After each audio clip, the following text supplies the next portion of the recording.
नमस्कार सभी को, मैं नील बेनीवाल अवर्स एजुकेशन के इस प्लेटफॉर्म पर आप सभी का स्वागत करता हूं। तो एचएसएससी के आपके प्रीवियस ईयर पेपर में India GK, world GK, static GK जो इंपॉर्टेंट है, जो हर बार एग्जाम में पूछी जाती है, उसकी सीरीज को कंटिन्यू करते हैं। और पीछे की क्लास अगर रही है तो आप जाकर देख सकते हैं, प्लेलिस्ट जो है वो बनी हुई है। स्टार्ट करते हैं। पहला क्वेश्चन आपके सामने, RBI reserve bank of India जो है, इसकी स्थापना कब हुई, यहाँ पे ये दिया गया है। तो आरबीआई की सबसे पहले ये देखो, रिजर्व बैंक ऑफ इंडिया, इसकी अगर स्थापना अगर पूछ ले, सबसे पहले एक आयोग बनाया गया था। और ये आयोग जो था वो कौन सा था? यंग हिल्टन आयोग था। यंग हिल्टन आयोग जो है वो था। इस आयोग के तहत जो है एक्ट था 1934 का, और 1935 के अंदर 1 अप्रैल 1935 को जो है वो स्थापना होती है। 1 अप्रैल 1935 को रिजर्व बैंक ऑफ इंडिया जो है इसकी। तो राइट आंसर जो रहेगा ऑप्शन नंबर बी बनेगा यहाँ पे 1935। 1 अप्रैल 1935 को जब इसका गठन हुआ, उस समय इसका हेडक्वार्टर जो है वो बनाया गया था। कहाँ पे? कोलकाता जो है इसका हेडक्वार्टर बनाया गया था। और अभी वर्तमान में अगर पूछ ले इसका कहां पर है, तो वो है मुंबई में। वर्तमान में कहां पर? मुंबई में है। तो अब क्वेश्चन ये बन सकता है कि जो इसका हेडक्वार्टर है वो कोलकाता से मुंबई जो इसको कब शिफ्ट किया गया? तो 1935 में कोलकाता में इसका हेडक्वार्टर बनाया गया, और बाद में आगे जाकर 2 साल बाद 1937 के अंदर जो है हेडक्वार्टर शिफ्ट कर दिया। कहां पे? मुंबई के अंदर। तो राइट आंसर जो रहेगा ऑप्शन नंबर बी बनेगा यहाँ पे। और दूसरा देखो 1949, तो 1 जनवरी 1949, ये भी इंपॉर्टेंट डेट है जो कि एग्जाम में पूछी गई है। और इस दिन क्या होता है? आरबीआई जो है इसका राष्ट्रीयकरण जो है वो होता है। राष्ट्रीयकरण या नेशनलाइजेशन हम कह सकते हैं। राष्ट्रीयकरण वो होता है 1 जनवरी 1949 को। तो ये राइट आंसर रहेगा। अभी प्रेजेंट टाइम की बात करें तो गवर्नर जो है वो कौन रहेंगे? आरबीआई के गवर्नर जो है वो रहेंगे कौन? शक्तिकांत दास। शक्तिकांत दास जो है वो रहेंगे अभी प्रेजेंट टाइम में इसके आरबीआई के गवर्नर। और कौन से नंबर के हैं वो कमेंट करके बताना। ये क्वेश्चन जो है वो रहेगा आपके लिए। और ये जितने भी हमने इसके अंदर क्वेश्चन किए सारे के सारे अगर आप उठाकर देखोगे तो 2021 के अंदर एचएसएससी के हर एक एग्जाम में आपको ये सारे के सारे क्वेश्चन जो है वो देखने को मिलेंगे। तो स्टार्ट करते हैं इसके बाद नेक्स्ट क्वेश्चन पे। देखिए नेक्स्ट कौन सा है? किस अवधि के दौरान भारत में योजना अवकाश जो है वो रखा गया था? योजना अवकाश यानी कि जो पंचवर्षीय योजनाएं जो चलाई गई थी, किसके अंतर्गत थी? वो थी योजना आयोग के तहत। सबसे पहले देखो योजना आयोग। योजना आयोग जो है इसकी स्थापना जो होती है, प्लानिंग कमीशन जिसको हम बोलते हैं योजना आयोग, इसकी स्थापना कब होती है? 15 मार्च 1950। 15 मार्च 1950 को प्लानिंग कमीशन यानी कि योजना आयोग जो है इसकी स्थापना होती है। और इसके अध्यक्ष कौन होते हैं? अभी आपको पता होगा योजना आयोग को खत्म करके प्लानिंग कमीशन की जगह पे किसको बना दिया गया? नीति आयोग को जो वो बना दिया गया। नीति आयोग के अध्यक्ष कौन होते हैं? प्रधानमंत्री। और सेम इसी तरह से योजना आयोग के भी अध्यक्ष थे प्रधानमंत्री, यानी कि जवाहरलाल नेहरू जो है उस समय।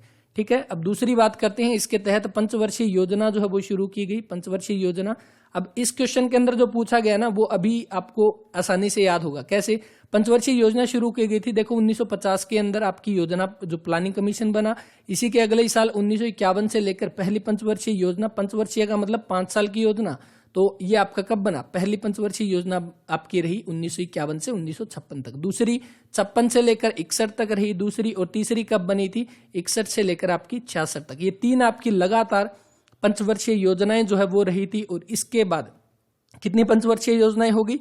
3 होगी। तो 3 योजनाओं के बाद आपका 3 साल का जो है वो रहा था अवकाश, यानी 3 साल तक आपकी यहाँ पे कोई भी योजना जो है वो नहीं रही थी। ठीक है, पहली बात तो ये। दूसरा, उसके बाद 3 साल तक कोई नहीं थी, यानी कि इसके बाद आगे कब बनेगा? 69 से लेकर 74 यहाँ पे। तो ये थी आपकी चौथी पंचवर्षीय योजना। और 74 से लेकर, ये ध्यान रखना, ये 4 साल की थी। तो ये थी आपकी 5वीं, जो कि 74 से लेकर 78 तक।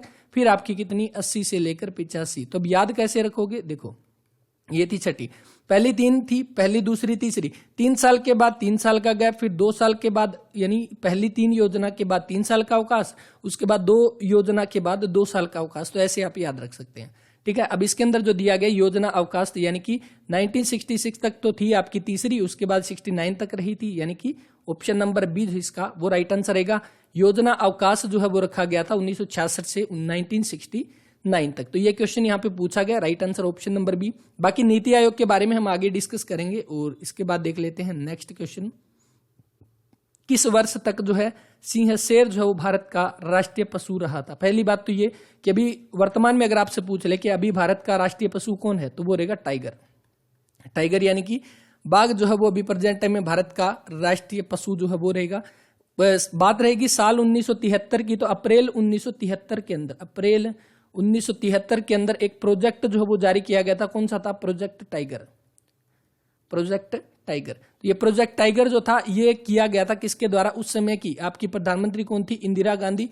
और इंदिरा गांधी के द्वारा जो है ये लॉन्च किया गया था प्रोजेक्ट टाइगर। और इसी के बाद कौन था? तो वो था अभी टाइगर जो है आपका भारत का राष्ट्रीय पशु रहेगा। इससे पहले कौन था? यानी कि ये तो अप्रैल 1973 की बात है, तो 1972 तक कौन था? 1972 तक कौन था? शेर जो है वो भारत का राष्ट्रीय पशु था। और उसके बाद कौन सा? टाइगर जो है वो अभी वर्तमान में भारत का राष्ट्रीय पशु जो है वो रहेगा।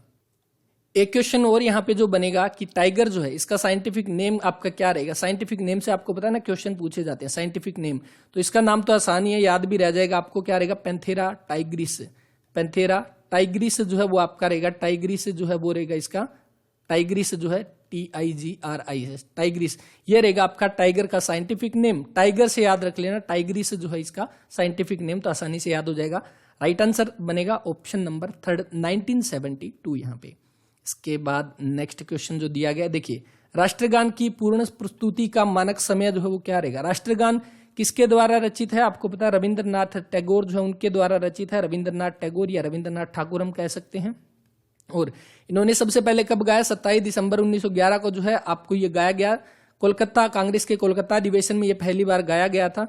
और इसका टाइम कितना? 52 सेकंड जो है वो रहेगा ऑप्शन नंबर सी। दूसरी बात, इसका लघु समय भी पूछ सकता है, शॉर्ट टाइम आपका कितना हो जाएगा? वो रहेगा 20 सेकंड। यहाँ पे ये दोनों के दोनों ध्यान रख लेना, 20 सेकंड और 52 सेकंड। यहाँ पे दूसरी इंपॉर्टेंट बात आपकी यहाँ पे ये बनेगी कि रविंद्रनाथ टैगोर जो है इनको 1913 के अंदर जो है नोबेल प्राइज दिया गया था। नोबेल प्राइज यानी कि ये पहले भारतीय थे, पहले एशियाई थे जिनको नोबेल प्राइज जो है वो दिया गया था। किसका था? नोबेल प्राइज था साहित्य का। और इनकी एक रचना थी, कौन सी थी? गीतांजलि। और इस गीतांजलि रचना के लिए इनको जो है वो साहित्य पुरस्कार दिया गया था और रविंद्रनाथ टैगोर को, तो ये भी इंपॉर्टेंट रहेगा। तो right answer option number C आपका रहेगा 52 सेकंड यहाँ पे। इसके बाद नेक्स्ट देखिए, नेक्स्ट क्वेश्चन, लेक पैलेस जो है वो किस नगर में स्थित है? लेक पैलेस कहाँ पे? उदयपुर। उदयपुर राजस्थान के अंदर, तो ऑप्शन नंबर आपका डी जो इसका वो राइट आंसर है। दूसरी बात, अब ऑप्शन में देखिए एक चीज यहाँ पे क्या दे रखा है? देहरादून। और पिछली क्लास में क्वेश्चन आपसे पूछा गया था कि उत्तराखंड जो है उसकी 2 राजधानियां हैं, कौन कौन सी है? शायद एक ही बच्चे ने यहाँ पे कमेंट किया था, बाकी किसी ने नहीं किया था। या तो किसी को पता नहीं है या कोई जान के कमेंट नहीं करता। देखिए उसमें मुझे तो ऐसा कुछ नहीं है कि अगर आप करोगे तो कोई वो है या आप बताओगे तभी मुझे पता चलेगा। उससे ये फायदा है कि अगर जो चीज आप एक बार टाइप कर देते हो ना वो चीज आपको अच्छे से याद हो जाएगी, इसीलिए क्वेश्चन आपसे पूछे जाते हैं। अगर आपको नहीं ये चीज लगती तो आप एक बार ऐसे करो, कोई भी क्वेश्चन पूछा जाता है अगर आपको नहीं पता तो वो आप गूगल से सर्च करके आप टाइप करके देखो, तो आपको ना वो क्वेश्चन आपके दिमाग में सेट हो जाएगा, इसीलिए आपसे क्वेश्चन पूछे जाते हैं। देहरादून जो है इसकी राजधानी आपकी देहरादून नहीं, ये आपकी उत्तराखंड की जो है वो राजधानी रहेगी देहरादून, जो कि कौन सी? एक आपकी कौन सी? विंटर की जो है वो आपकी राजधानी, सर्दियों की जो है वो रहेगी आपकी देहरादून। और अगर समर की आपसे पूछ ले, समर की आपकी कौन सी रहेगी? वो रहेगी गैरसेन। गैरसेन जो है वो आपकी राजधानी रहेगी आपकी उत्तराखंड की आपकी 2 राजधानियां हैं। हरियाणा के 2 पड़ोसी राज्य, एक तो आपका हिमाचल प्रदेश, एक उत्तराखंड, दोनों की 2-2 है। उत्तराखंड की देहरादून और गैरसेन है, हिमाचल प्रदेश की शिमला और धर्मशाला जो है वो रहेगी।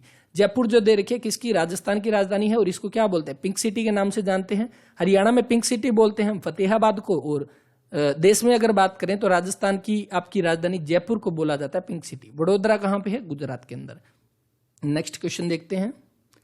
नेक्स्ट क्वेश्चन जो रहेगा, वर्ष 1961 में किसकी सत्ता से जो है वो आपका गोवा को मुक्त किया गया था? गोवा की बात करें तो अभी क्या है, अभी एक गोवा एक राज्य है, पहले इसको यूनियन टेरिटरी बना दिया गया। वर्ष 1961 तक ये किसके अधीन आता था? ये आता था पुर्तगालियों के अधीन, तो ऑप्शन नंबर 20 का राइट आंसर। और पुर्तगालियों से जो है इसको मुक्त करवाने के बाद इसको क्या बनाया गया? सबसे पहले यूनियन टेरिटरी जो है वो बनाया गया था। यूनियन टेरिटरी बनाने के बाद इसको बाद में कब? तो 30 मई 1987 को जो है इसको एक राज्य जो है वो बना दिया गया कि इसको गोवा को, राज्य बनने के बाद इसकी राजधानी अगर कैपिटल अगर पूछ ले कौन सी हो जाएगी तो गोवा की पणजी जो है वो आपकी राजधानी रहेगी। ठीक है, ये आप ध्यान रख लेना, गोवा की राजधानी पणजी है। यूनियन टेरिटरी इसको बनाया गया था ना पहले। अभी प्रेजेंट टाइम में पूछ लेना भारत में कितने राज्य है? कितने राज्य है भारत में? बताना। 28 राज्य। यूनियन टेरिटरी कितनी है? केंद्र शासित प्रदेश वो कितनी है? 8 है, तो ये भी ध्यान रख लेना। 8 यूनियन टेरिटरी है और 28 आपके जो है वो रहेंगे राज्य यहाँ पे, तो ये ध्यान रखना। Right answer option number B. बात करते हैं, देखिए जो आपकी क्या थी पांडिचेरी जो है ना पुदुचेरी, उसको किससे अलग किया गया था? वो पहले फ्रांसीसियों के अंतर्गत आती थी, तो इसको जो पुदुचेरी जो है उसको फ्रांसीसियों से जो है मुक्त करवाया गया था। अपने गोवा की बात करें तो राजधानी इसकी पणजी हो जाएगी। इसकी राज्यसभा की सीट कितनी है? 1 है। लोकसभा की कितनी है? 2 सीट है। अभी प्रेजेंट टाइम में इसके सीएम कौन है? कौन हो जाएंगे? प्रमोद सावंत। प्रमोद सावंत जो है वो भी प्रेजेंट टाइम इसके क्या हो जाएंगे? सीएम हो जाएंगे। तो ये ध्यान रखना। गवर्नर भी आप याद रख सकते हो, श्रीधरन पिल्ले जो है वो इसके अभी गवर्नर रहेंगे। नेक्स्ट देखिए, उस राष्ट्रपति का नाम बताइए जिसने इलाहाबाद उच्च न्यायालय के फैसले जो कि इंदिरा गांधी के चुनाव से संबंधित था के बाद आंतरिक आपातकाल की घोषणा को कर दिया था। ये बात थी आपकी जब उस समय इंदिरा गांधी जो है वो आपकी प्रधानमंत्री थी, और इनके ऊपर जो है क्योंकि चुनाव की हेरफेर के लिए इनके ऊपर कुछ एक केस जो है वो लगाए गए थे, इनके ऊपर कुछ एक कह सकते हैं मुकदमे चले थे इंदिरा गांधी पे। इसीलिए इन्होंने जो है क्या किया था, उस समय के आपके राष्ट्रपति थे फखरुद्दीन अली अहमद, और फखरुद्दीन अली अहमद जो है इनको बोलकर इन्होंने आपातकाल जो है वो घोषित करवा लिया था। तो इसीलिए आपका राइट आंसर जो रहेगा ऑप्शन नंबर सी बनेगा, फखरुद्दीन अली अहमद। देखिए आपातकाल की बात करते हैं इमरजेंसी की, तो इमरजेंसी जो है इसके इमरजेंसी के आप ध्यान रख लेना किस किस के अंतर्गत आता है। आर्टिकल आपका कौन सा है? 352 है ना, एक 356 है और एक 360 है। ये आपका कौन सा पहला? तो आपका राष्ट्रीय आपातकाल हो जाएगा, राष्ट्रीय आपातकाल। दूसरा आपका कौन सा रहेगा? आपका 356 है जो कि कौन सा? राष्ट्रपति शासन रहेगा। और तीसरा आपका कौन सा है? फाइनेंशियल इमरजेंसी यानी कि वित्तीय आपातकाल हो जाएगा, वित्तीय आपातकाल। ये 3 तरह के इमरजेंसी के प्रावधान जो है वो भारत के संविधान के अंतर्गत है, और जो 352 है उसी को यहाँ पे लगाया गया था, किसको? इंदिरा गांधी के द्वारा यहाँ पे। और बात रहेगी साल 1975 की।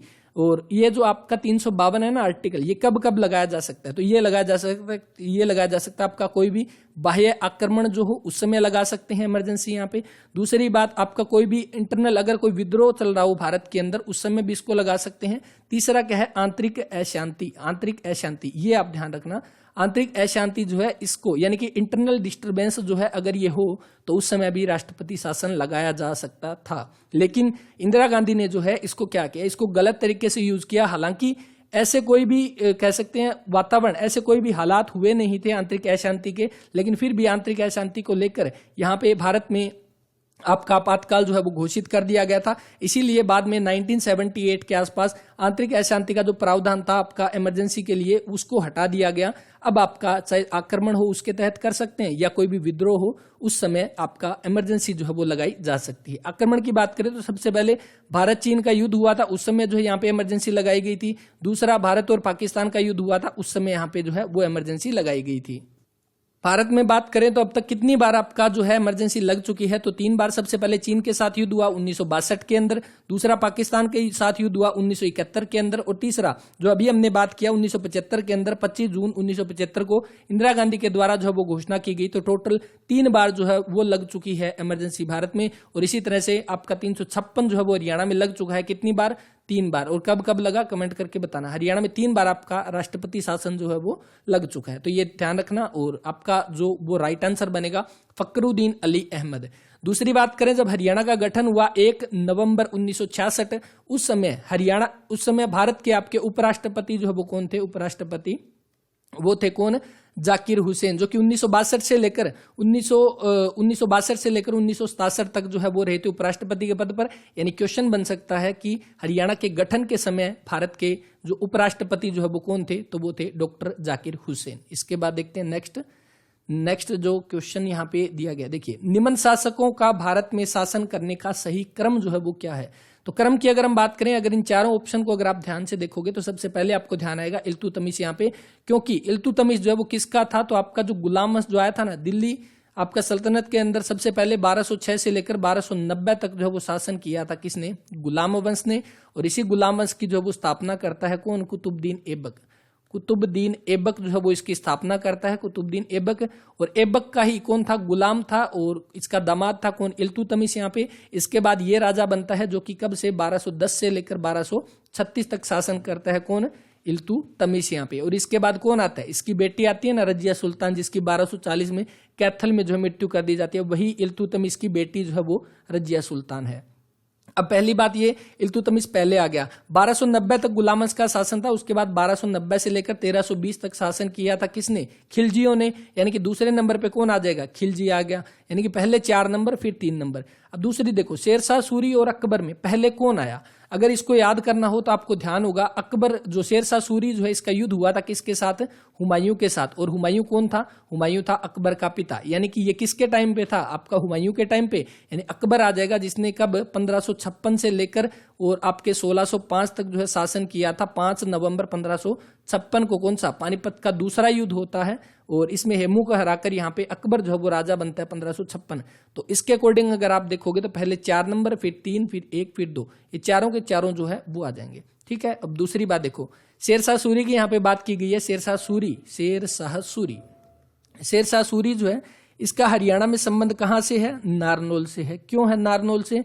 क्योंकि हरियाणा के महेंद्रगढ़ के नारनौल के अंदर शेरशाह सूरी ने जो है एक मकबरा बनाया था, वो किसके नाम का था? इसके दादा का नाम था। और दादा का नाम क्या था? इब्राहिम सूरी। एचएसएससी ने कई बार एग्जाम में क्वेश्चन पूछा है, इब्राहिम सूरी कह लो या इब्राहिम खान कह लो, ये मकबरा कहाँ पर है? तो ध्यान रखना है, हरियाणा के महेंद्रगढ़ के नारनौल के अंदर जो है मकबरा है, जो कि शेरशाह सूरी के द्वारा बनाया गया। और शेरशाह सूरी जो है इसका बचपन का नाम भी पूछ लिया जाता है, क्या रहेगा? फरीद खान। फरीद खान जो है वो इसका बचपन का नाम रहेगा, क्योंकि इसने एक शेर को मार दिया था, इसलिए इसको शेरशाह की जो है वो उपाधि दे दी गई थी। इसके बाद देखिए नेक्स्ट, यदि दो स्थानों के समय का अंतर 1 घंटा हो तो उनके याम्योत्तर के बीच में कितना अंतर होगा? तो इसको आप डायरेक्ट याद रख लेना कैसे भी, कि 1 डिग्री जो है, 1 डिग्री में आपका कितना? 4 मिनट जो है वो आ जाएगा। 1 डिग्री इक्वल टू 4 मिनट। अब क्वेश्चन में क्या दिया गया? 1 घंटा। 1 घंटा यानी कि 60 मिनट। तो आपको क्या करना है? 4 मिनट से आपको बनाओ 60 मिनट, यानी कि क्या करना पड़ेगा? हमें 15 से गुणा करनी पड़ेगी। तो इधर भी 15 से गुणा कर दो, कितना हो जाएगा? 15 डिग्री, जो कि ऑप्शन नंबर ए यहाँ पे दिया गया है। नेक्स्ट देखिए, अंतरराष्ट्रीय मुद्रा कोष का मुख्यालय कहाँ पे है? आईएमएफ। देखिए पिछली क्लास में हमने आईएमएफ के बारे में पढ़ा था, लेकिन कुछ एक चीजें यहाँ पे हर एक बार हम अपडेट करते चलेंगे, जो भी करंट अफेयर के नए क्वेश्चन बनेंगे। आईएमएफ के बारे में हमने बात किया था, अपने कॉपी में पिछले नोट्स है ना, वहां पे थोड़ा अपडेट कीजिए। आईएमएफ इंटरनेशनल मॉनेटरी फंड जो है, इसकी आपकी फुल फॉर्म रहेगी इंटरनेशनल मॉनेटरी फंड, अंतरराष्ट्रीय मुद्रा कोष। इसके अध्यक्ष हमने बात किया था पिछली क्लास में, अध्यक्ष कौन हो जाएगी? Kristalina Georgieva. क्रिस्टलिना जॉर्जीवा जो है वो क्या हो जाएगी? इसकी अध्यक्ष हो जाएगी। और हमने पिछली में बात किया था इसके चीफ इकोनॉमिस्ट जो है इसके कौन हो जाएंगे? चीफ इकोनॉमिस्ट वो कौन हो जाएंगे? वो हो जाएंगे, अभी पहले कौन थी? गीता गोपीनाथ थी, और गीता गोपीनाथ को यहाँ पर इस पद से हटा दिया गया। पियरे ओलिवर जो है अभी प्रेजेंट टाइम में क्या हो जाएंगे? पियरे ओलिवर वो हो जाएंगे अभी प्रेजेंट टाइम में चीफ इकोनॉमिस्ट। अब इंपॉर्टेंट क्वेश्चन जो बनेगा वो ये बनेगा कि जो आपकी गीता गोपीनाथ जो थी, जिनका संबंध कहाँ से है? गीता गोपीनाथ, इनका संबंध आपका रहेगा कहाँ से? भारत के कोलकाता से। और गीता गोपीनाथ जो है इनको क्या बना दिया गया? FDMD जो है वो बना दिया गया है IMF में, अंतरराष्ट्रीय मुद्रा कोष में। अब ये FDMD क्या है? तो लिख सकते हो इसको, फर्स्ट डिप्टी मैनेजिंग डायरेक्टर जो है वो बना दिया गया है आपका गीता गोपीनाथ। तो ध्यान रखना, ये होगी ना कौन सी? फर्स्ट डिप्टी है, फर्स्ट डिप्टी मैनेजिंग डायरेक्टर है, तो फर्स्ट है इसीलिए इंपॉर्टेंट है। दूसरा अपने भारत से जुड़ी हुई है इसीलिए इंपॉर्टेंट रहेगा।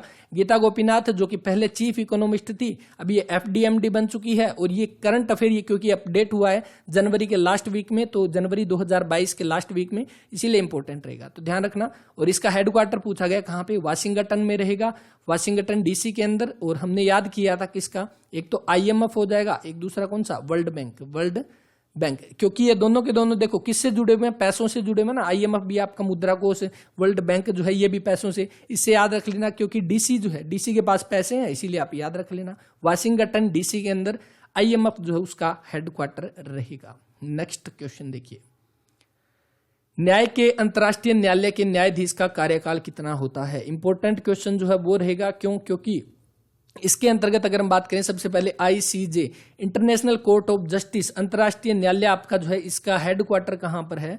हेडक्वार्टर तो द हैग के अंदर इसका जो है वो हेडक्वार्टर रहेगा, द हैग। और कहां पे पड़ता है ये? नीदरलैंड के अंदर। नीदरलैंड में आपका हैग जो है वहां पे हेडक्वार्टर रहेगा, इंटरनेशनल कोर्ट ऑफ जस्टिस। और इसका जो न्यायाधीश है उसका आपका टाइम कितना होता है? 9 साल का जो है वो टाइम होता है। इंपॉर्टेंट है, ध्यान रखना, 9 साल का जो है वो टाइम रहता है। दूसरी बात, ICJ की स्थापना अगर पूछ ले 1945। और इसके साथ ही अगर हम बात करें, इसके अभी प्रेजेंट टाइम में प्रेसिडेंट कौन हो जाएंगे? तो वो हो जाएंगे जॉन डोनेग्यू जो है वो अभी प्रेजेंट टाइम इसके प्रेसिडेंट हो जाएंगे। और भारत की बात करें तो भारत के अभी चीफ जस्टिस ऑफ इंडिया कौन है? CJI कौन है? वो हो जाएंगे N V Ramana. N V Ramana जो है वो हो जाएंगे कौन से नंबर के, 48वें नंबर के CJI, chief justice of India. स्वतंत्रता, समानता और मातृत्व पद किसके साथ प्रकाश में आए, किसके साथ, फ्रांसीसी क्रांति के साथ। ऑप्शन नंबर बी जो इसका वो राइट आंसर रहेगा। नेक्स्ट क्वेश्चन देखिए, मानवाधिकार दिवस जो है ये कब मनाया जाता है। इंपॉर्टेंट क्वेश्चन देखो कौन सा बनेगा। अभी 2021 के अंदर एक क्वेश्चन पूछा गया था, कौन सा था, मानवाधिकारों की, ये आप नोट कर सकते हैं। 2021 के अंदर क्वेश्चन पूछा गया, मानवाधिकारों की सार्वभौमिक घोषणा, सार्वभौमिक घोषणा ये जो है कब की गई। मानवाधिकारों की सार्वभौमिक घोषणा जो है ये आपकी कब की गई, तो ध्यान रखना 10 दिसंबर 1948 में जो है ये आपकी घोषणा की गई। और इसीलिए कब मनाते हैं, 10 दिसंबर को जो है वो मनाया जाता है मानवाधिकार दिवस। ह्यूमन राइट डे जो है वो रहेगा आपका ऑप्शन नंबर डी, 10 दिसंबर। 10 दिसंबर को और भी मनाते हैं ना, हम क्या मनाते हैं, हम नहीं मनाते, मतलब 10 दिसंबर को और इंपॉर्टेंट कौन सा है, 10 दिसंबर को दिए जाते हैं नोबेल प्राइज। नोबेल प्राइज कब दिए जाते हैं, हर साल 10 दिसंबर को दिए जाते हैं। और 10 दिसंबर एल्फ्रेड नोबेल जो है उनकी याद में जो है वो हर साल 10 दिसंबर को दिए जाते हैं, जो कि शुरू कब हुए, 1901 से जो है वो आपके शुरू हुए थे। तो ये चीजें हम साथ साथ में डिस्कस करते हुए चलेंगे। मानवाधिकार दिवस, human right day, option number D, 10 दिसंबर इसका राइट आंसर। 8 अगस्त देखो, 8 अगस्त 1942 को कौन सा आंदोलन हुआ था, भारत छोड़ो आंदोलन, क्विट इंडिया मूवमेंट, भारत छोड़ो आंदोलन। कब, 8 अगस्त 1942 को। दूसरा और इंपॉर्टेंट कौन सा बनेगा यहाँ पे, 24 अक्टूबर, कौन सा दिन, 24 अक्टूबर जो है इस दिन कौन सा दिन होता है, तो यूनाइटेड नेशन डे हम मनाते हैं, क्योंकि 24 अक्टूबर 1945 को यूनाइटेड नेशन की स्थापना होती है। तो ये देख लेना। और इसके बाद देखते हैं नेक्स्ट क्वेश्चन, अशोक स्तंभ की लिपि जो है वो कौन सी है, अशोक स्तंभ की लिपि वो रहेगी कौन सी, ब्राह्मी लिपि। यहाँ पे ऑप्शन नंबर ए। अशोक जो है किसका, आपका जो मौर्य साम्राज्य के अंदर है, जो आपका चंद्रगुप्त मौर्य जो था, चंद्रगुप्त मौर्य, तो चंद्रगुप्त मौर्य जो है इसका पुत्र कौन था, इसका पुत्र था बिंदुसार। और बिंदुसार का पुत्र कौन था, बिंदुसार का पुत्र था अशोक। तो ये ध्यान रखना, चंद्रगुप्त मौर्य जो है उसी का पोता था जो अशोक महान जिसको हम बोलते हैं। और अशोक जो है ये राजा कब बनता है, 269 BC के अंदर जो है ये क्या बनता है, राजा बनता है। और इंपॉर्टेंट क्वेश्चन क्या बनेगा यहाँ पे, कलिंग युद्ध। आपने देखा होगा एग्जाम में कई बार पूछा गया कलिंग युद्ध, क्योंकि ये इंपॉर्टेंट क्यों है, देखिए अभी बात करते हैं। कलिंग युद्ध जो है ये इसके राजा बनने के 8वें वर्ष जो है वो होता है, यानी कि 261 BC, क्योंकि उस समय टाइम आपका उल्टा चलता था, तो इसीलिए 269 से लेकर 261 BC में, यानी अपने राजा बनने के 8वें वर्ष जो है वो होता है कलिंग युद्ध। और इसमें भारी रक्तपात, यानी कि लाखों में लोग यहाँ पे मर जाते हैं। और इसी युद्ध के बाद अशोक जो है उसका हृदय परिवर्तन हो जाता है, और अशोक कौन सा धर्म अपना लेता है, बौद्ध धर्म जो है वो अपना लेता है। कौन सा, बौद्ध धर्म अपना लेता है। और बाद में ये अपने पुत्र, इसका पुत्र था महेंद्र, कौन सा था, अशोक का पुत्र महेंद्र था, और पुत्री थी कौन सी, संघमित्रा। इन दोनों को वो क्या करता है, इन दोनों को भेज देता है कहाँ पे, श्रीलंका के अंदर। और किस लिए भेजेगा, क्यों, क्योंकि इसका हृदय परिवर्तन हो गया, तो इसलिए भेजा इनको बौद्ध धर्म के प्रचार के लिए। बौद्ध धर्म के प्रचार के लिए इसने अपने पुत्र महेंद्र व संघमित्रा को जो है वो श्रीलंका भेज दिया था। कौन सा, ऑप्शन नंबर ए, ब्राह्मी लिपि जो है वो इसका राइट आंसर रहेगा। नेक्स्ट देखिए, भारत में ब्रिटिश सत्ता के दौरान आपकी कौन सी हड़प की नीति जो वो किससे संबंधित है। हड़प की नीति अगर हम बात करें, जिसको इंग्लिश में क्या बोलेंगे, doctrine of lapse, doctrine of lapse जो है वो बोलेंगे। और डॉक्ट्रिन ऑफ लैप्स जो है ये एक नीति चलाई गई थी अंग्रेजों के द्वारा, जिसमें क्या कहा गया था, जिसमें ये चीजें बताई गई थी कि अगर कोई भी राजा, किसी भी राजा के अंदर हम कह सकते हैं कोई भी सल्तनत जो होगी उस समय की, तो उसमें क्या है, अगर उनका खुद का अगर खून, यानी कि खुद का अगर बेटा अगर ना होगा, यानी वो किसी को चाहे गोद लें चाहे किसी और को बनाए, यानी अगर उनका खुद का कोई उत्तराधिकारी न होगा, तो क्या करेंगी, वो जो रियासत है उस रियासत को क्या अंग्रेज हड़प लेंगे, वो रियासत जो है वो अंग्रेजों के अधीन जो है वो आ जाएगी। और उसका जो राजा जो होगा उसको जो है वो पेंशन दे दी जाएगी और उसकी पेंशन शुरू कर दी जाएगी। तो यही थी हड़प की नीति, जो कि चलाई गई थी किसके द्वारा, डलहौजी के द्वारा। ऑप्शन नंबर बी इसका जो है वो राइट आंसर रहेगा। डलहौजी की बात करें तो डलहौजी कौन है, जो कौन सा, रेलवे का जनक जिसको बोलते हैं, रेलवे का जनक किसको बोलते हैं, डलहौजी को बोलते हैं। तो ये हड़प की जो नीति थी, इसके तहत सबसे पहले किसको हड़पा गया था, इंपॉर्टेंट क्वेश्चन, कौन सा, किसको, सतारा, जो कि कहां पे पड़ता है, महाराष्ट्र के अंदर। सतारा महाराष्ट्र को जो सबसे पहले डॉक्ट्रिन ऑफ लैप्स जो इस नीति के तहत हड़पा गया था। और कब, इसको 1848 में जो है वो हड़पा गया था। कब, 1848 में सबसे पहले सतारा को जो है वो हड़पा गया था। तो ये ध्यान रखना।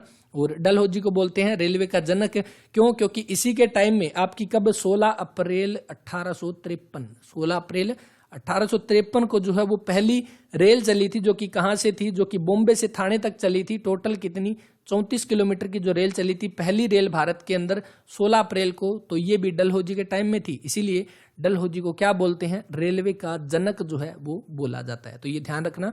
दूसरा देखो, क्लाइव जो है, क्लाइव 1757 के अंदर जो प्लासी का जो युद्ध हुआ था रॉबर्ट क्लाइव और सिराजुद्दौला जो है उसके बीच में, तो ये प्लासी के युद्ध से जुड़ा हुआ कौन हो जाएगा, क्लाइव। कैनिंग कब था, 1857 की जो क्रांति हुई थी, यानी कि डलहौजी के जस्ट बाद कौन आया था, डलहौजी के जस्ट बाद आया था कैनिंग 1857 के समय।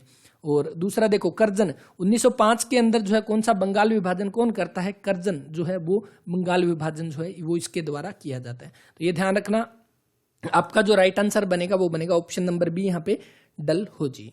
इसके बाद नेक्स्ट देखिए, नेक्स्ट क्वेश्चन जो दिया गया है, 1857 की क्रांति में निम्न में से किसने हिस्सा नहीं लिया था। तो 1857 की क्रांति के बारे में हम बात कर चुके हैं। अगर ये बोले कि सबसे पहले 1857 की क्रांति कब शुरू हुई, 10 मई 1857 को सबसे पहले आपके उत्तर प्रदेश के मेरठ से जो है वो आपकी 1857 की क्रांति शुरू होती है। कहाँ से, मेरठ से।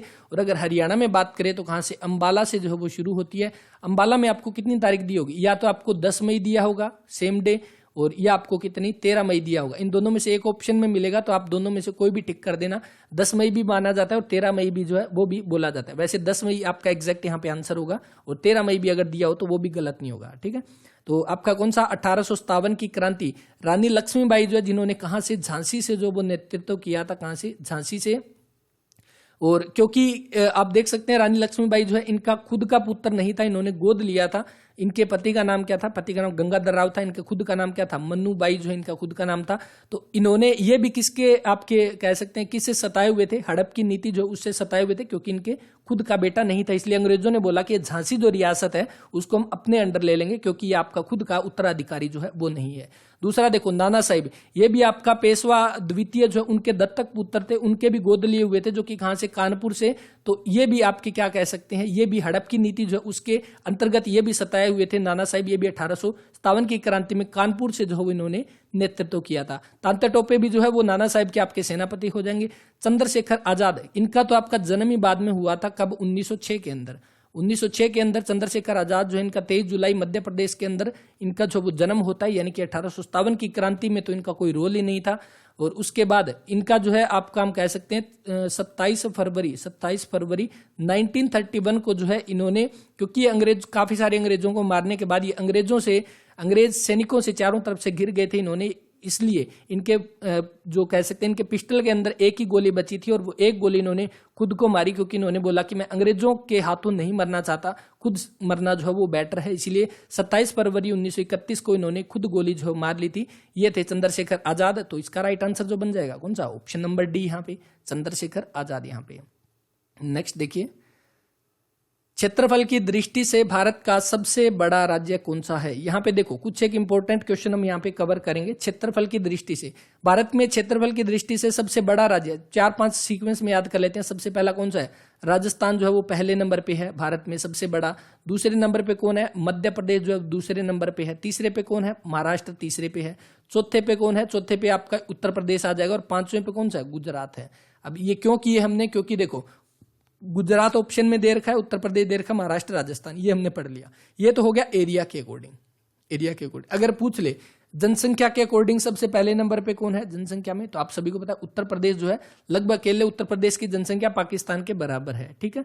तो ये हो गया आपका जनसंख्या के अकॉर्डिंग उत्तर प्रदेश पहले पे है। भारत की बात कर लेते हैं, भारत जो है एरिया के अकॉर्डिंग किस नंबर पे है, एरिया के अकॉर्डिंग 7वें नंबर पे जो भारत रहेगा आपका दुनिया के अंदर। दूसरा अगर ये पूछ ले जनसंख्या के अकॉर्डिंग किस नंबर पे है, जनसंख्या के अकॉर्डिंग किस पे, पहले पे चीन है, दूसरे पे कौन आ जाएगा, दूसरे पे भारत आ जाएगा। ये आ जाएगा जनसंख्या के अकॉर्डिंग। अब बात कर लेते हैं हरियाणा से जुड़ा हुआ एक डाउट यहाँ पे जो रहेगा वो अभी यहाँ पे क्लियर करते हैं। हरियाणा जो है वो एरिया के अकॉर्डिंग, हरियाणा का एरिया जो है क्षेत्रफल की दृष्टि से किस नंबर पे है, क्षेत्रफल की दृष्टि से। आपने देखा होगा ना कहीं पे 20 दिया हुआ, कहीं पे 21 दिया हुआ, वो क्या रहेगा, देखो क्षेत्रफल की दृष्टि से अगर हम बात करें, जो जम्मू कश्मीर और लद्दाख जो थे उनको अलग क्या बना दिया गया, राज्य हटा दिया गया। जम्मू कश्मीर और लद्दाख जो है इनको क्या कर दिया गया, इनको यूनियन टेरिटरी बना दिया गया 31 अक्टूबर 2019 को। तो इससे पहले ये एक राज्य था, अब ये राज्य हट चुका है, यानी इन दोनों को क्या बना दिया, अलग अलग यूटी जो है वो बना दी, केंद्र शासित प्रदेश जो है वो बना दिए दो अलग।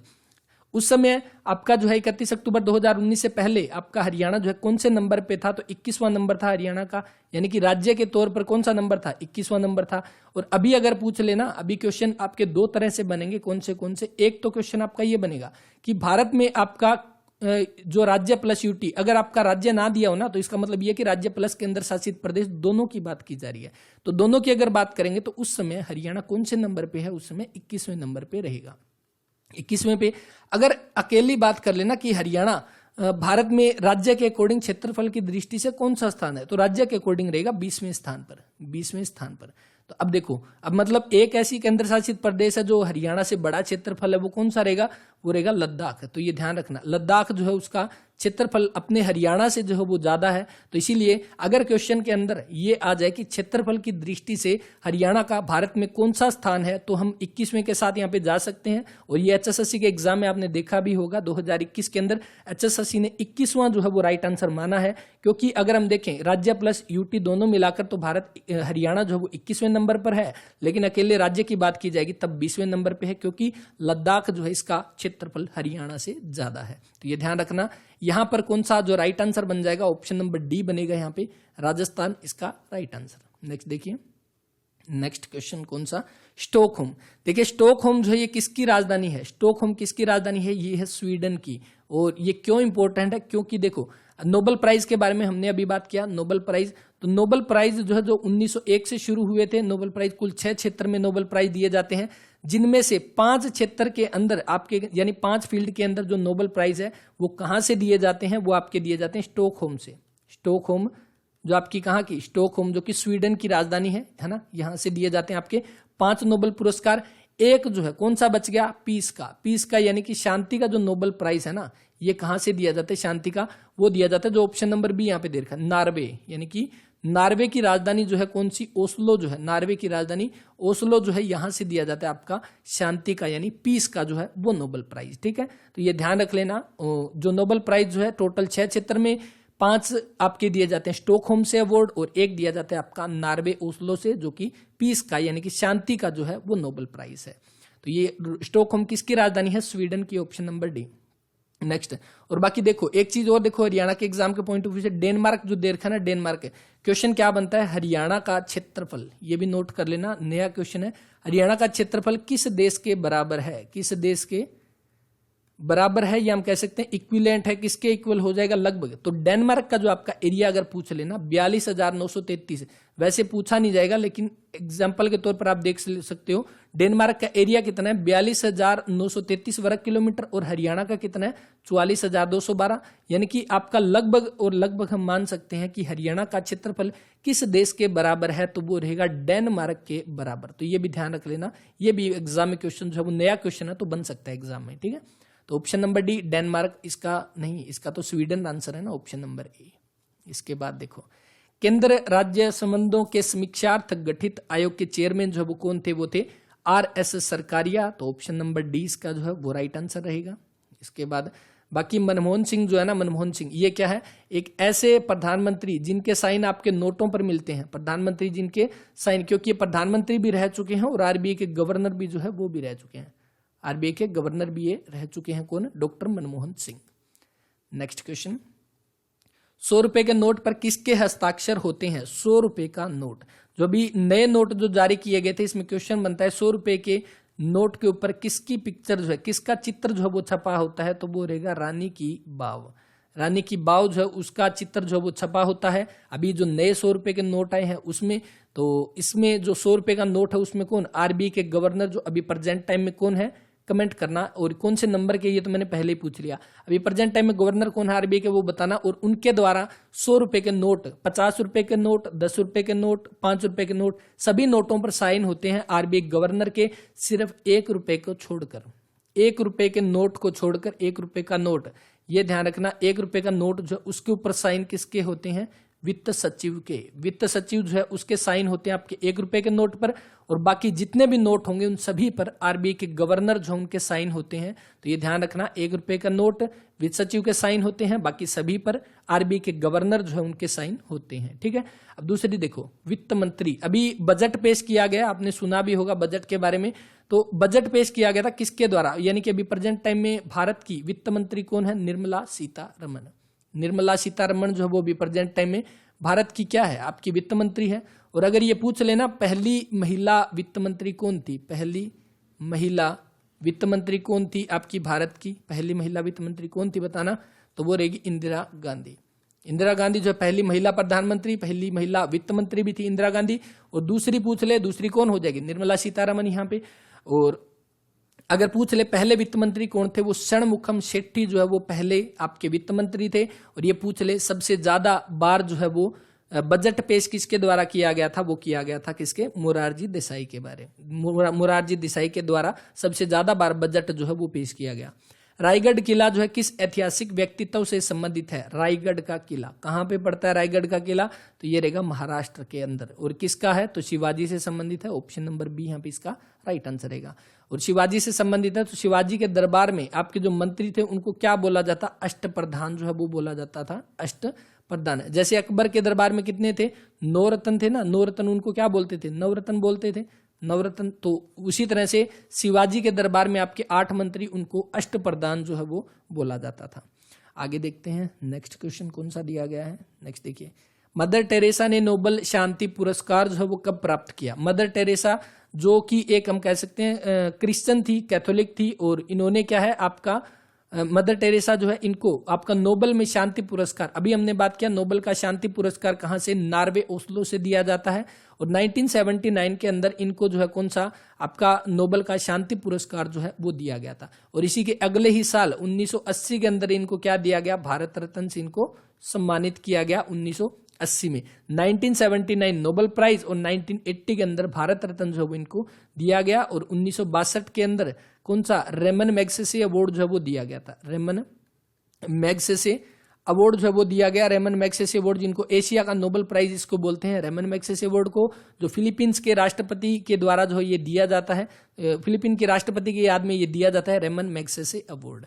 1979 ऑप्शन नंबर डी जो इसका वो राइट आंसर रहेगा। नेक्स्ट क्वेश्चन देखिए, निम्न में से कौन सा भारत का राष्ट्रीय वृक्ष है, कौन सा रहेगा, वट वृक्ष आपका ऑप्शन नंबर ए। हरियाणा का कौन सा है, कमेंट करना है यहाँ पे। इसके बाद नेक्स्ट क्वेश्चन देखिए, चिल्का झील कहां पर स्थित है, चिल्का झील कहां पर हो जाएगी, उड़ीसा के अंदर चिल्का झील। अब दूसरी बात, चिल्का झील जो है इसको रामसर साइट यानी कि वेटलैंड में इसको शामिल किया गया है, रामसर साइट या वेटलैंड में इसको शामिल किया गया, कब किया गया, 1981 के अंदर, 1981 में इसको रामसर साइट में शामिल किया गया। और अभी एक थोड़ा सा अपडेट और कर लेना, पिछली क्लास में हमने बात किया था 2 फरवरी को आपका कौन सा दिन मनाते हैं, वेटलैंड डे मनाते हैं, वेटलैंड डे है ना, वेटलैंड डे। तो इसमें हमने बात किया था कि भारत में टोटल वेटलैंड आपकी कितनी है, टोटल रामसर साइट जो है वो कितनी हो जाएगी, रामसर साइट, तो वो ध्यान रखना। हमने बात किया था टोटल 47 है, लेकिन 2 फरवरी 2022 को यहाँ पे 2 नई साइट जो है वो जोड़ दी गई, तभी प्रेजेंट टाइम में आपकी कितनी है, टोटल 49 जो है वो रहेगी। और ये 2 कौन कौन सी थी, तो ये ध्यान रख लेना, एक तो कौन सी, खिजाड़िया, खिजाड़िया वन्य जीव अभ्यारण्य, वन्य जीव अभ्यारण्य। क्यों, क्योंकि देखिए ये स्टैटिक जीके का भी क्वेश्चन बन सकता है, जैसे आपसे पूछ ले कि ये वन्य जीव अभ्यारण्य कहाँ पे है, जैसे खिजाड़िया वन्य जीव अभ्यारण्य कहाँ पे है, तो ये गुजरात के अंदर है, इसको रामसर साइट में शामिल किया गया। दूसरा कौन सा हो जाएगा, बखीरा, बखीरा वन्य जीव अभ्यारण्य, ये भी कहाँ पर है, तो ये आपका उत्तर प्रदेश के अंदर है। तो खिजाड़िया और आपका कौन सा बखीरा, ये दोनों के दोनों नए रामसर साइट में शामिल किए गए। और इसी के साथ आपके टोटल वेटलैंड कितने हो चुके हैं भारत के अंदर, 47 प्लस में 2, 49 यहाँ पे। और इन दोनों को 2 फरवरी 2022 को जो है वो इसमें शामिल किया गया था, तो ये ध्यान रखना। बाकी राजस्थान के अंदर कौन सी झील आपकी, सांबर झील जो है वो रहेगी कहाँ पे, राजस्थान के अंदर। नेक्स्ट क्वेश्चन देखिए, तृतीय विश्व पद का जो है वो आपका अर्थ क्या है, तृतीय विश्व पद का अर्थ रहेगा विकासशील देश, ऑप्शन नंबर 20 का जो है वो राइट आंसर रहेगा इसका।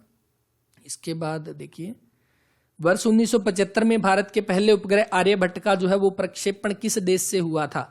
तो वो आपका 1975 के अंदर भारत के पहले उपग्रह आर्यभट्ट का, सबसे पहली बात 1975 के अंदर 19 अप्रैल 1975 के अंदर आर्यभट्ट जो है इसका सोवियत संघ के द्वारा जो प्रक्षेपण किया गया था। ऑप्शन नंबर ए है इसका वो राइट आंसर है। आर्यभट्ट जो है किसके द्वारा बनाया गया था? इसरो के द्वारा, इंडियन स्पेस रिसर्च ऑर्गेनाइजेशन इसकी फुल फॉर्म रहेगी, इंडियन स्पेस रिसर्च ऑर्गेनाइजेशन। स्थापना अगर पूछ ले कब? 15 अगस्त 1969 को जो है इसकी स्थापना होती है इसरो की। और अभी प्रेजेंट टाइम में इसरो के अध्यक्ष जो है वो चेंज हो चुके हैं, तो ये भी अपडेट कर लेना। इसरो के अध्यक्ष कौन है? पहले थे के शिवान थे ना पहले, तो उनकी जगह पे अभी कौन बन गए हैं? अभी बन गए हैं श्रीधर सोमनाथ जो है वो भी प्रेजेंट टाइम में क्या हो जाएंगे? इसरो के आपके अध्यक्ष जो है वो बनाए गए हैं, तो ये भी ध्यान रख लेना। तो आपका राइट आंसर जो बन जाएगा वो बन जाएगा ऑप्शन नंबर ए, सोवियत संघ यहाँ पे। इसके बाद देखिए नेक्स्ट, ग्रैंड स्लैम जो है पद किस खेल से संबंधित है? ग्रैंड स्लैम जो आपका ये रहेगा किससे? आपका लॉन टेनिस से। ऑप्शन नंबर सी इसका जो है वो राइट आंसर है। ग्रैंड स्लैम आपको पता होगा ना, जो 4 टूर्नामेंट होती है, यूएस ओपन, ऑस्ट्रेलियाई ओपन, आपका फ्रेंच ओपन, विंबलडन कप, ये सारे के सारे आपके जो है ग्रैंड स्लैम जो होते हैं साल में 4 होते हैं। ये चारों के चारों हर साल आपके इंपॉर्टेंट करंट अफेयर का क्वेश्चन है, इसके बारे में जरूर पढ़ लेना। इसके पीडीएफ मैं शेयर कर दूंगा टेलीग्राम चैनल पे, वहां पर जाकर आप इनको याद कर सकते हैं। इनसे क्वेश्चन जरूर बनता है एग्जाम के अंदर, तो ये ध्यान रखना। Option number C lawn tennis जो है वो इसका राइट आंसर रहेगा। इसके बाद नेक्स्ट क्वेश्चन देखिए, रंगास्वामी कप जो है वो किससे संबंधित है? रंगास्वामी कप किससे संबंधित है? आपका हॉकी से। अब हॉकी के कौन कौन से कप है? स्टैटिक जीके के क्वेश्चन बनते हैं। देखिए ध्यानचंद, आपको पता है ना मेजर ध्यानचंद किससे जुड़े हुए थे? हॉकी के जादूगर जिनको बोला जाता है, ध्यानचंद कप। इसके साथ ही आपका बेटन कप अगर पूछ ले, बेटन कप हो गया, और आपका रंगास्वामी कप हो गया, आपका नेहरू कप हो गया, नेहरू कप, आगा खान कप, ये सारे के सारे कप किससे जुड़े हुए हैं? ये हॉकी से जुड़े हुए हैं। किससे? हॉकी से जुड़े हुए हैं, तो ये ध्यान रखना। दूसरा देखो, फुटबॉल की बात करें तो फुटबॉल से क्या जुड़ा हुआ है? डूरंड कप जो है वो हो गया आपका फुटबॉल से जुड़ा हुआ। रोवर्स कप अगर पूछ ले, रोवर्स कप, तो ये हो गया। तो ये दोनों के दोनों आपके किससे जुड़े हुए हैं? ये फुटबॉल से आपके जुड़े हुए हैं। बैडमिंटन से आपका कौन सा? थॉमस कप जो है वो बैडमिंटन से जुड़ा हुआ है, तो ध्यान रख लेना। तो आपका कौन सा राइट आंसर बन जाएगा? Option number B, hockey.